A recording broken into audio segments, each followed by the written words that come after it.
যখন কোন বস্তু থেকে আলো বিকিরিত হয়, এটা একটা বস্তু, বস্তু থেকে বিকিরিত আলো এইভাবে অবিচ্ছিন্ন ভাবে বের হয় না, এইভাবে বের হয় না।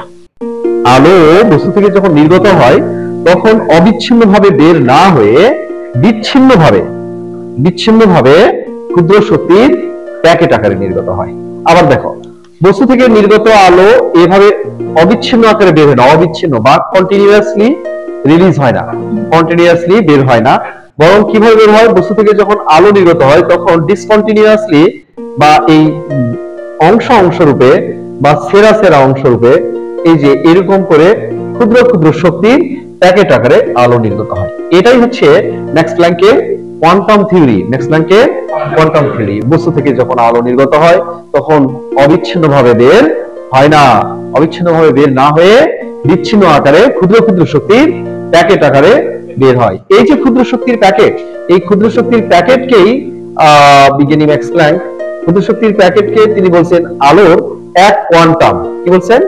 এক কোয়ান্টাম, আলোর এক কোয়ান্টাম। খেয়াল করো, কিন্তু এই ক্ষুদ্র শক্তির প্যাকেটকে তিনি এক কোয়ান্টাম বলছেন, বা এটাই হচ্ছে ফোটন, আলোর ক্ষুদ্রতম কণা, ফোটন এটা। আর এই যে কোয়ান্টাম, এইটা কিংবা এটা এই কোয়ান্টাম শক্তির যে পরিমাণ, এর একটা শক্তি আছে না, এই শক্তির পরিমাণটা যদি ই হয় তাহলে এই শক্তির পরিমাণ এই যে এই প্যাকেট বা এই এক কোয়ান্টাম বা আলোর এই ফোটন, এই ফোটনের একটা কম্পন থাকবে, বুঝতে পারছো? তরঙ্গ থাকবে, এই তরঙ্গের ফ্রিকোয়েন্সি থাকবে, সেই ফ্রিকোয়েন্সির সমানুপাতিক। দ্যাট মিন্স এই ফোটনের যে ফ্রিকোয়েন্সিকে আমরা নিউ দ্বারা প্রকাশ করি। এটা কি? নিউ। এই ফোটনের শক্তি বা এই বিকিরিত ফোটনের শক্তি, ফোটনের যে কম্পাঙ্ক, সেই কম্পাঙ্কের সমানুপাতিক, ই সমানুপাতিক নিউ, ই সমানুপাতিক নিউ। এটাই বলছেন বিজ্ঞানী ম্যাক্স প্ল্যাঙ্ক। ম্যাক্স প্ল্যাঙ্ক বলছেন যখন বস্তু থেকে শক্তি নির্গত হয় তখন ক্ষুদ্র ক্ষুদ্র প্যাকেট আকারে নির্গত হয়। এই প্যাকেটকেই বলছেন যে এই প্যাকেটকে এক কোয়ান্টাম বলা হয়, বা আলোর ক্ষুদ্রতম একক ফোটন বলা হয়।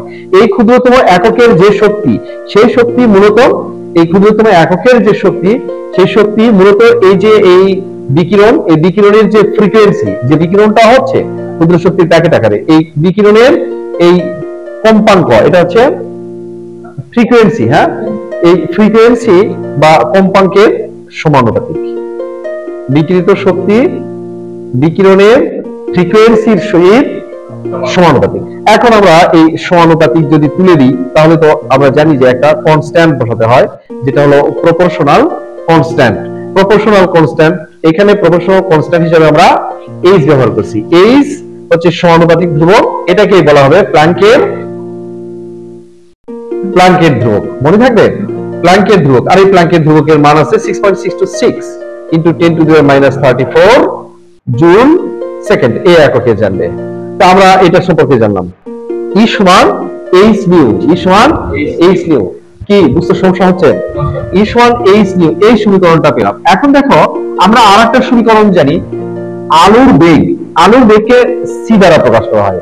আলোর বেগ সমান কম্পাঙ্ক গুণন তরঙ্গ দৈর্ঘ্য, সি সমান নিউ ল্যামডা, সি সমান নিউ ল্যামডা। এটা কিন্তু হচ্ছে কম্পাঙ্ক আর এটা হচ্ছে তরঙ্গ দৈর্ঘ্য। তাহলে আমরা নিউ সমান কি লিখতে পারি? সি ডিভাইডেড ল্যামডা, তাই না?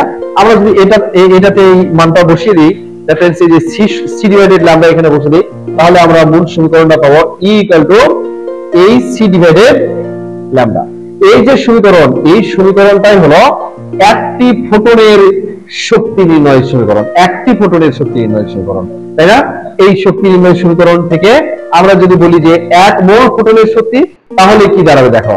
আমরা যদি বলি 1 মোল ফোটনের শক্তি, 1 মোল ফোটনের শক্তি,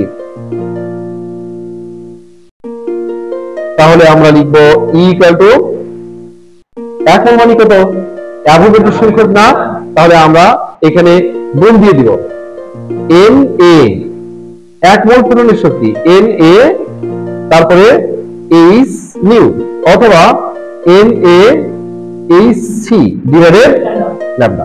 এই সূত্র দিয়ে আমাদের অঙ্ক করতে হয়, তাই না?